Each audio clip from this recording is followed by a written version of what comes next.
നമസ്കാരം. Fast cricket വാർത്തയുടെ പുതിയ വീഡിയോയിലേക്ക് എല്ലാവർക്കും സ്വാഗതം. ക്രിക്കറ്റ് ലോകത്തെ ഏറ്റവും പുതിയ വാർത്തകൾ അറിയാൻ ഈ ചാനൽ സബ്സ്ക്രൈബ് ചെയ്യാൻ മറക്കരുത്.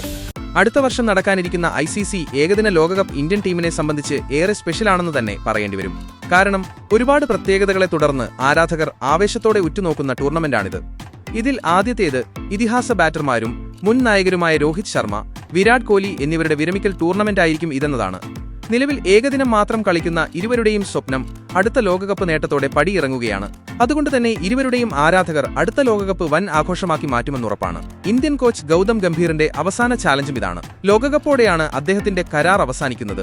ശുഭ്മൻ ഗില്ലിന് കീഴിൽ ഏറ്റവും ശക്തമായ ടീമിനെ ലോകകപ്പ് ദൌത്യത്തിനായി ഇന്ത്യ നിയോഗിക്കുമെന്നതിൽ സംശയമില്ല. ഇന്ത്യയുടെ ഈ ലോകകപ്പ് സ്ക്വാഡിൽ സ്ഥാനം ലഭിക്കാനിടയില്ലാത്ത താരങ്ങൾ ആരൊക്കെയാവുമെന്ന് നോക്കാം. ഇന്ത്യയുടെ ഏകദിന ലോകകപ്പ് സ്ക്വാഡിൽ സ്ഥാനമില്ലാതെ പുറത്തിരിക്കേണ്ടി വരിക പ്രധാനമായും 5 പേർക്കായിരിക്കും.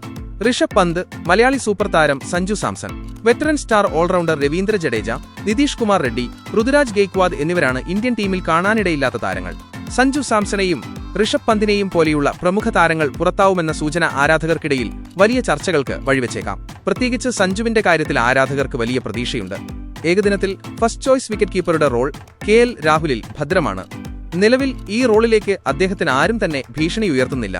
പരിക്ക് പോലെ അപ്രതീക്ഷിതമായി ഒന്നും സംഭവിച്ചില്ലെങ്കിൽ ലോകകപ്പിൽ വിക്കറ്റ് കാക്കുന്നതും അദ്ദേഹമാവും. ബാക്കപ്പ് കീപ്പറായി നിലവിൽ ഋഷഭാണ് പരിഗണിക്കപ്പെടുന്നതെങ്കിലും അടുത്ത ലോകകപ്പിൽ ഇടം ലഭിച്ചേക്കില്ല. അദ്ദേഹത്തിന് പകരം മറ്റൊരു ഇടങ്കയ്യൻ ബാറ്ററും കീപ്പറുമായ ഇഷാൻ കിഷൻ ആയിരിക്കും ലോകകപ്പ് ടീമിലേക്ക് നറുക്കുവീണേക്കുക. നിലവിൽ അദ്ദേഹം ദേശീയ ടീമിലേക്ക് മടങ്ങിയെത്തുന്നതിന് തൊട്ടരികിലാണ്. 2 വർഷങ്ങൾക്കു ശേഷം T20 ടീമിലേക്ക് ഇഷാൻ തിരിച്ചെത്തുകയും ചെയ്തിട്ടുണ്ട്. ഏകദിനത്തിലും വൈകാതെ അദ്ദേഹത്തെ പ്രതീക്ഷിക്കാം. ആഭ്യന്തര ക്രിക്കറ്റിലെ തകർപ്പൻ പ്രകടനമാണ് കരിയർ തിരിച്ചുപിടിക്കാൻ ഇഷാനെ സഹായിച്ചത്. രാഹുലിനെ പോലെ ഓപ്പണിംഗ് മുതൽ മധ്യനിരയിൽ വരെ എവിടെയും ബാറ്റ് ചെയ്യാൻ അദ്ദേഹത്തിന് സാധിക്കും. ഇതാണ് ഏകദിനത്തിൽ ബാക്കപ്പ് കീപ്പറുടെ റോളിൽ ഇഷാനെ ഫേവറേറ്റ് ആക്കുന്നത്. ഇഷാന്റെ വരവ് കാരണം ഋഷഭിന്റെ മാത്രമല്ല ഏകദിനത്തിൽ സഞ്ജുവിന്റെയും വഴിയടയും. ഇപ്പോൾ തന്നെ മലയാളി താരത്തിന്റെ ഏകദിന കരിയർ ഏറെക്കുറെ അവസാനിച്ച മട്ടാണ്. കാരണം 2 വർഷത്തിലേറെയായി അദ്ദേഹം ടീമിന് പുറത്താണ്.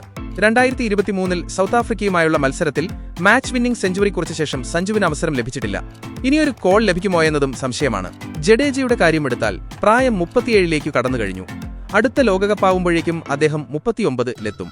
അതുകൊണ്ട് തന്നെ മത്സരരംഗത്ത് തുടർന്നാലും ജഡ്ഡുവിനെ പരിഗണിക്കാനുള്ള സാധ്യത തീരെ കുറവാണ്. ലോകകപ്പിന് മുമ്പ് തന്നെ അദ്ദേഹം ഒരുപക്ഷെ വിരമിച്ചേക്കുകയും ചെയ്യും.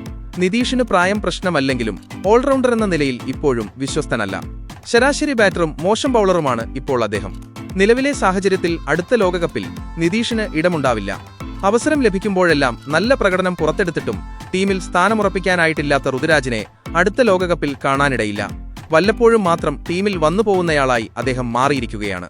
അതുകൊണ്ട് തന്നെ ലോകകപ്പിലും ഋതുരാജിനെ കാണാനിടയില്ല.